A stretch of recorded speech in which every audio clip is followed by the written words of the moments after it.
นี่คือการไปสู่ความสำเร็จของชีวิตนั่นก็คือตั้งเป้าหมายให้ชัดเจนเจ้าฮู้บ่ว่าการที่ตั้งเป้าหมายให้ชัดเจนนั้นมันสำคัญสำใดเจ้าฮู้บ่ว่าถ้าเฮาบ่ตั้งเป้าหมายไว้ว่าไปทางของเฮาอยู่บอนใดไปทางของเฮาไปทางใดสถานที่ที่เฮาจะไปอยู่บอนใดมันเฮาก็บ่ฮู้เลยว่าถ้าเฮาบ่ตั้งเป้าหมายไว้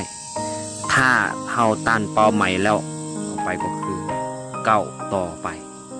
สู้ต่อไปจนกว่าที่จะไปถึงที่บอนที่เฮาต้องการนั้นแล้วลงมือเฮ็ดการที่ลงมือเฮ็ดมันเป็นสิ่งสำคัญที่สุดถ้าเจ้ามีแต่ฝันและมีแต่ตามเป้าหมายไว้ว่าไปอยู่บนนี้ไปอยู่บนนั้นก็บ่มีวันสำเร็จได้ถ้าเจ้าบ่ลงมือเฮ็ดมื้อนี้ขอให้เจ้าสำเร็จในไวๆนี้